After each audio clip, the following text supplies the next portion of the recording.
Le doy entonces la bienvenida al ministro de Hacienda, el doctor Ricardo Bonilla, quien nos va a hablar sobre el país económico y las cuentas que impactan al sector agropecuario, y tras su intervención cerraremos entonces con el panel de financiación. El ministro Bonilla es economista de la Universidad Jorge Tadeo Lozano, especialista en empresas multinacionales latinoamericanas y andinas de la Escuela Empresarial Andina, fue director de Findeter, secretario de Hacienda de la Alcaldía Mayor de Bogotá entre los años 2012 y 2015. Ministro, bienvenido, muchas gracias por estar con nosotros. ¿Necesita micrófono de mano? Sí. El ministro necesita un micrófono de mano. Si quiere, mientras tanto, aquí, si quiere ir saludando, ya le...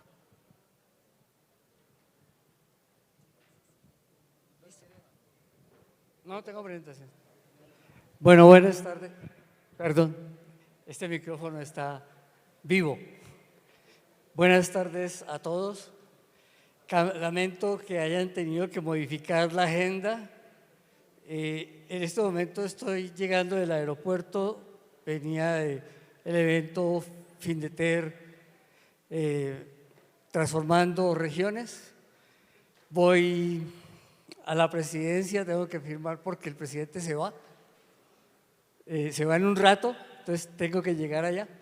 Por lo tanto, muchas gracias por haber hecho este cambio. Bueno, las cifras del DANE hoy no son buenas y creo que debemos arrancar por eso.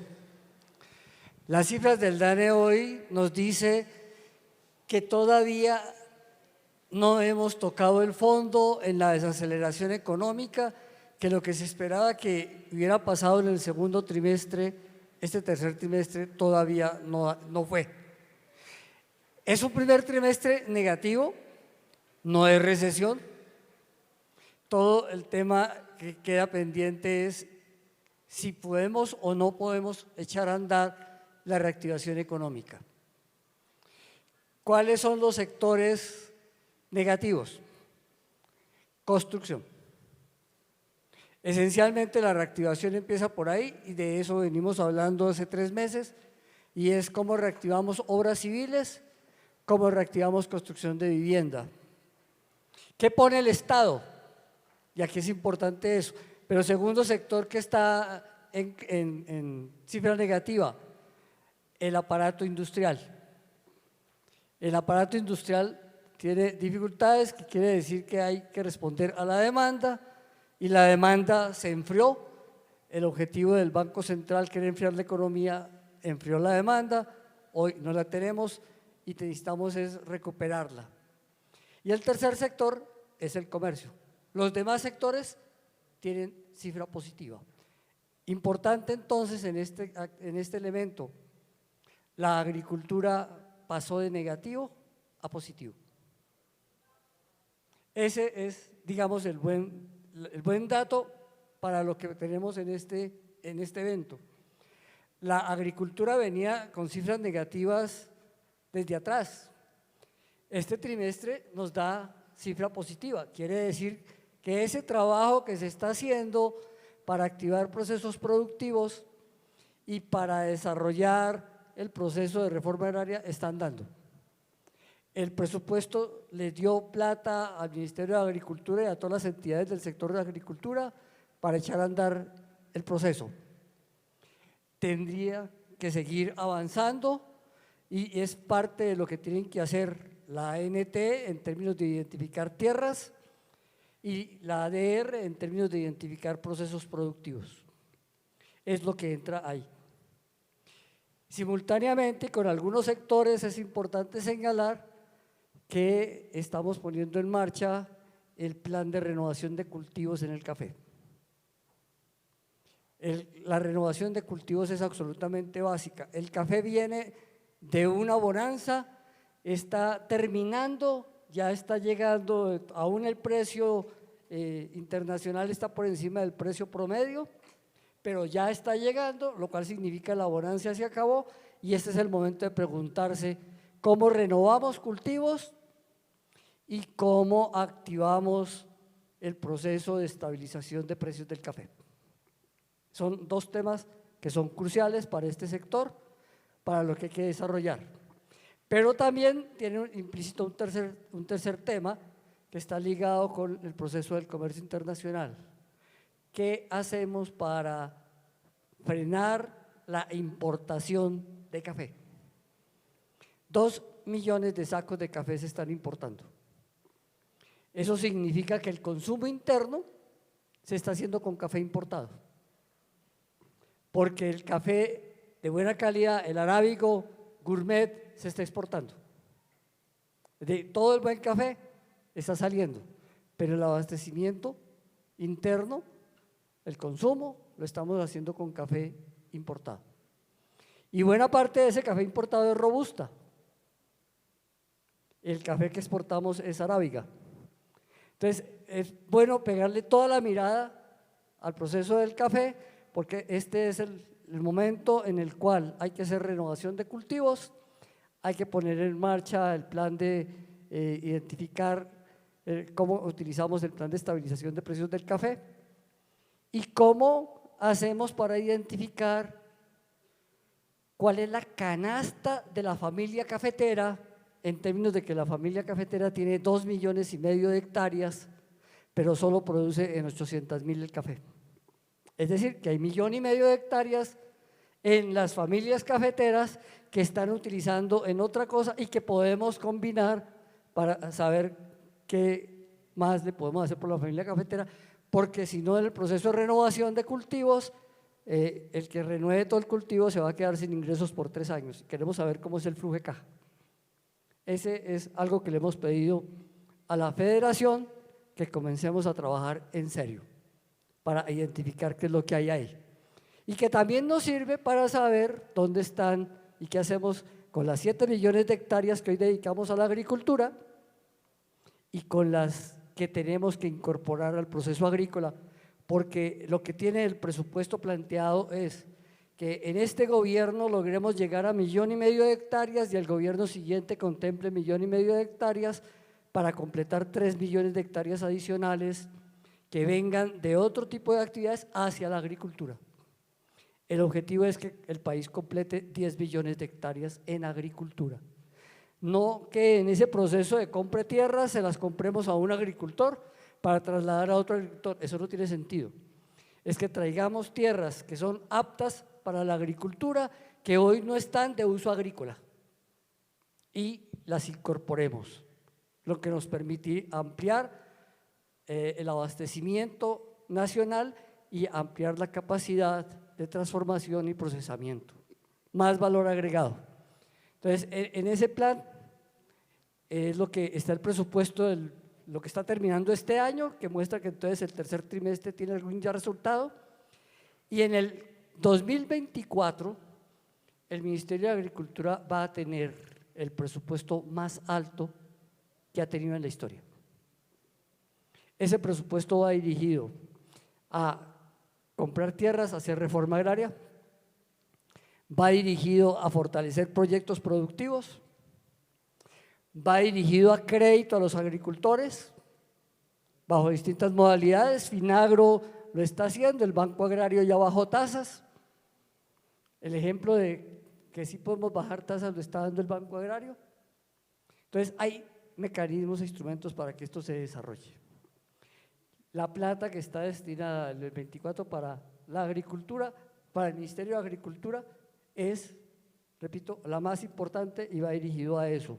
Tenemos que reactivar distritos de riego, tenemos que reactivar otro tipo de mecanismos para generar procesos de valor agregado, y el Ministerio de Transporte está en el plan de desarrollar las vías terciarias, de tal manera que le facilitemos la salida a nuestros campesinos de sus productos al mercado. Ese es el complemento, más otro tipo de infraestructura que entre Finagro y el Banco Agrario han ido identificando que hay necesidad de fortalecer: centros de acopio, redes de frío, etcétera, porque cultivar solamente no es la salida. La salida es cultivar, hacer transformación en el sitio, tener red de frío y tener centros de acopio para que esto se pueda ir desarrollando. Eso es valor agregado. Es lo que está en el plan de desarrollo, es lo que se ha incorporado como recursos del presupuesto del 2024. Por fuera de la agricultura, ¿cómo reactivamos la economía? El sector de la construcción tiene que reactivarse en obras civiles y en construcción de vivienda. ¿Qué pone el gobierno? Fue lo que pregunté, lo que me dije a manera de pregunta hace un rato. El gobierno pone en construcción de vivienda los subsidios. ¿Cuáles subsidios? El subsidio a la cuota inicial y el subsidio a la tasa de interés. Eso es lo que el gobierno pone. ¿Por qué no pone nada más? Porque el gobierno no construye vivienda. El gobierno lo que genera es el estímulo para que los constructores construyan vivienda. Y este año, me dice la ministra de Vivienda, ya desembolsó 45.000 subsidios. Es decir, el desfase que había al comienzo del año en que los subsidios no coincidían, que estaba solo el subsidio de cuota inicial, pero no estaba el subsidio de la tasa de interés, ese desfase se resolvió a la altura del mes de abril-mayo. Hoy los dos subsidios existen de manera paralela, conjunta. Ya la ministra dice desembolsó 45.000 y quedan por desembolsar 20.000 de aquí al final del año. Entonces los subsidios están ahí. Lo que ahora tenemos que preguntar, ¿qué está pasando con los constructores o qué tipo de vivienda es la que está el consumidor asignado para el subsidio? Pero ese está. Aquí la reactivación es quién construye y cómo se cierra financieramente las construcciones. Es decir, que aquí hay tres actores. Lo mismo sucede en obras civiles.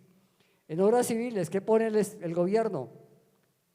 Las obras en términos de entregarlas en fase de diseño, en fase de factibilidad, listas para comenzar a construir, listas para adjudicar, y aquí tengo que poner la palabra clave, adjudicar. El gobierno tampoco construye. Va a construir vías terciarias con el INVIR, que está en proceso de creación.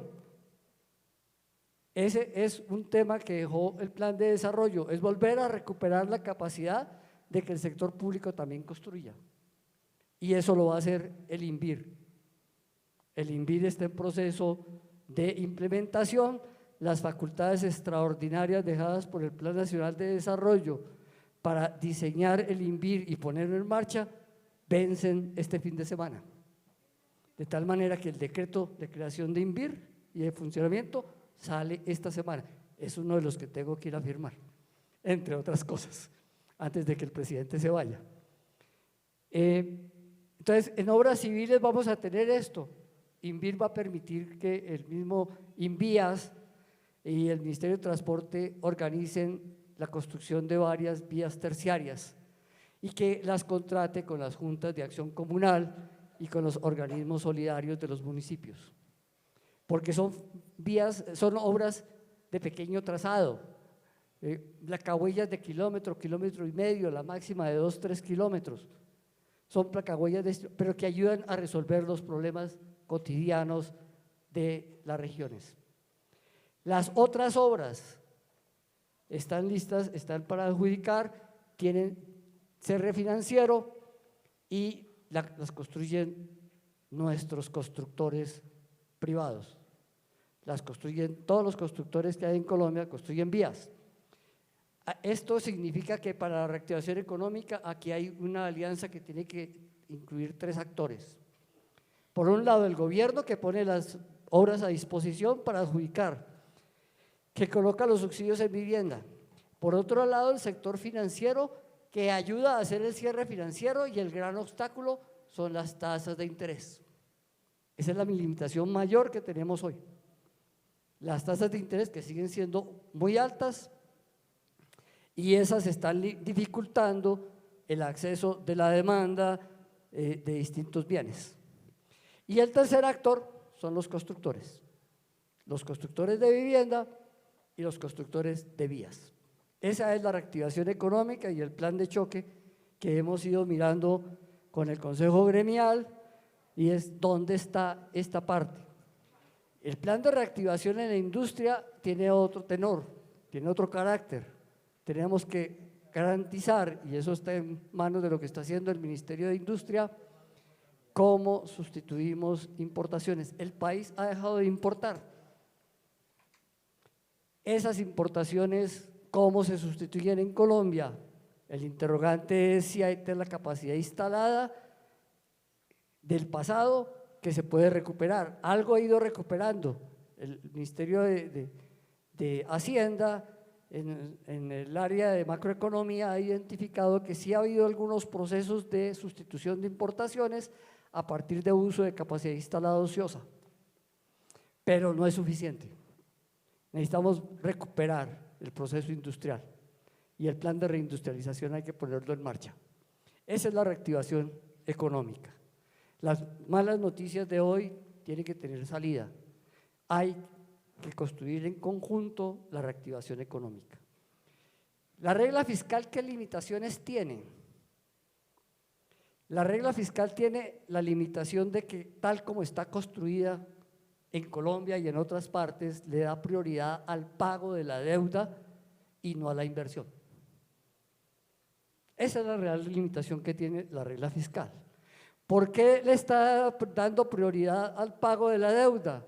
Porque pone como requisito seguir reduciendo el déficit fiscal y obtener balance primario. Ese es el requisito que pone la regla fiscal. Pues bien, eso nos deja en una dualidad, o pagamos deuda o hacemos inversión. Para el presupuesto del 2024, el gobierno y el Congreso autorizó, el gobierno lo que hizo fue un rebalanceo. Nosotros teníamos que haber previsto un pago de 105 billones de pesos en deuda en el 2024. Solo incorporamos en el presupuesto 95. Bajamos 10 billones. Esos 10 billones se van a un rollover para tender la deuda un poco hacia adelante. Y esos 10 billones se lo pusimos a la inversión. Al final el presupuesto del 2024, para que lo comparen, este año se pagó en deuda 76 billones de pesos. Vamos a pagar en el 24 95. Es decir, vamos a pagar 19 billones más en deuda. Este año en inversión hay 76 billones, en inversión hay 73 billones y el año entrante está previsto 99. Es decir, lo que dejamos de pagar en deuda más la previsión va para inversión. La apuesta de la reactivación económica está en 99 billones de presupuesto de inversión pública. La inversión pública es insuficiente si no se combina con la inversión privada. En la inversión pública está el proceso de cómo reactivamos el mundo agrícola y ahí están los recursos de agricultura. Pero la inversión pública tiene recursos de transporte, tiene recursos de vivienda, recursos de agricultura, recursos de infraestructura en educación, recursos de infraestructura en salud. Hay otro tipo de inversión. Más un tema central, por el hecho de haber tenido la reforma tributaria, el componente de ingresos corrientes de la nación creció. Al haber crecido los ingresos corrientes de la nación, los territorios van a recibir en el Sistema General de Participaciones un incremento del 29% del presupuesto. El presupuesto general de la Nación del 2024, que es de 502 billones, creció al 20% promedio. El Sistema General de Participaciones crece 29%. Eso significa que no todo se queda en el gobierno central, sino que llega a los territorios. Es educación, salud, agua potable y otros elementos que contribuyen a dinamizar la economía en los territorios y que contribuyen a garantizar mejor calidad de vida, y ahí es donde está nuestra agricultura y nuestra ganadería. Ahí es donde está, van a recibir esos recursos del Sistema General de Participación. Un recurso adicional que permite entonces que los territorios tengan donde más hacer e invertir. Lo que estamos esperando es que el proceso de inversión que se desarrolle en el 2024 sea un proceso en donde coincidan lo que la nación puede activar en los territorios más lo que los territorios logran colocar con sus recursos. ¿Cuáles son sus recursos? Los tributarios y los del Sistema General de Participaciones. Tema que a ustedes les inquieta y a todos nos inquieta: ¿qué va a pasar con la actualización catastral? Entiendo que ya han hablado de eso aquí. El CODACI nos dice que este año deben quedar listos procesos de actualización catastral de 60 municipios y que el año entrante tiene previsto 126, lo cual quiere decir que el país va avanzando en el proceso de actualización catastral. La desactualización es de tal magnitud que en muchos municipios esa actualización catastral significa incrementar los avalúos más allá del 1000%. En particular hay un municipio de Cundinamarca, al que las cifras me las entregaron hace 2 días, que es Guatavita, en 4.300 predios, la actualización catastral sube el 2.400%. Pasó de 126.000 millones a 1 billón.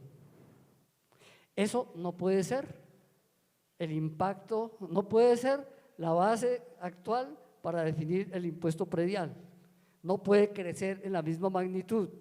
Lo que está previéndose es cómo hacemos para reducir el impacto y que lo podamos tener de manera adecuada, tranquila, proporcional y que se vaya en varios años. Particularmente un predio en Guatavita, su avalúo catastral pasó de 18 millones a 1.500.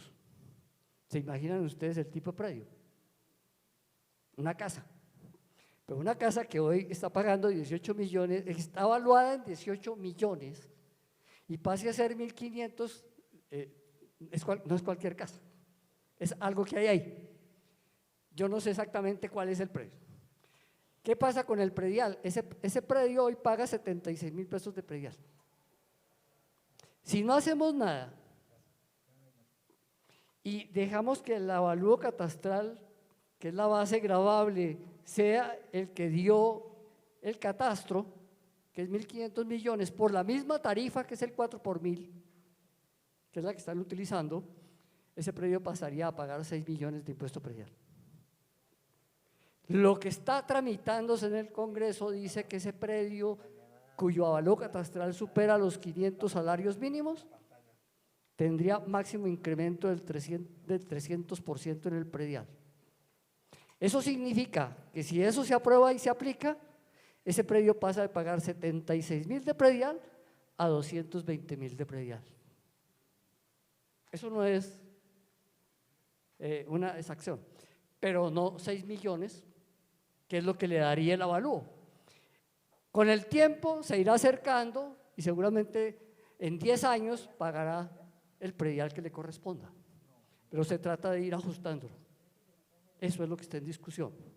Nadie está incrementando el predial, lo que queremos es que no sea brusco el impacto de la actualización catastral y que cuando tengamos el país actualizado catastralmente sepamos exactamente de qué estamos hablando. Hoy el avalúo catastral del país vale 1.500 billones de pesos. Ese es el avalúo vigente, 1.500 billones de pesos, cifra cerrada. Bogotá solo es 600 billones. Y ustedes que son bogotanos, pagan en Bogotá, saben cómo es el proceso en Bogotá y ya están, ya tienen el avalúo catastral totalmente actualizado. Aquí no va a haber sorpresas. La sorpresa es en las áreas del país donde la desactualización tiene 20 y 30 años. Si a eso le incluyo Cali, Medellín, Bucaramanga y Barranquilla, el avalúo catastral del país sube a 1.000 billones de pesos. Lo cual quiere decir la desactualización está por fuera de estas grandes ciudades. Hay ciudades intermedias, hay pequeños municipios, hay ciudades donde uno no tiene que extrañarse de cuál es el tema de la desactualización, no es sino que bajen a Girardot y se encuentren con el Peñón. En el Peñón hay casas comercialmente valoradas en 4.000, 5.000 millones, pero catastralmente en 300. El desfase es grandísimo. Pagan impuesto predial de Girardot sobre 300 millones. Cuando las actualicen va a subir su valor catastral a 3.000 millones seguramente. Y entonces ya Girardot empezará a recibir lo que necesita recibir. Pero es a manera de ilustración lo que está sucediendo. Esa es importante para los ingresos municipales. Entonces los municipios van a recibir recursos de predial, van a recibir recursos de ICA, van a recibir recursos del Sistema General de Participaciones que va a crecer al 29% y se les señaló a los municipios otra situación. Hay 23 billones de pesos disponibles para tomar en inversión de regalías en el año 24. Disponibles. Es decir, que todavía no han entrado a ningún proceso y que no están, o que están en los bancos. Pero 23 billones están listos para ser asignados en regalías, en distintos procesos. Entonces, hay recursos para la reactivación económica, tanto los que están planillados en el presupuesto general de la Nación, como los que les van a entrar a los municipios por sus recursos propios y por regalías. Tenemos todo para sacar adelante el país. La cifra de hoy es mala, pero la posibilidad de reactivar la economía está ahí. Es un esfuerzo conjunto. La buena noticia es la agricultura, después de varios trimestres, dio una cifra positiva. Esperamos que continúe siendo positiva. Doctor, muchas gracias. Yo los dejo, les agradezco mucho. Quería hablar de estos temas que les preocupan a ustedes. Hay otros temas que sé que quisieran escuchar, pero por ahora me tengo que limitar a esto y salir corriendo. Muchas gracias.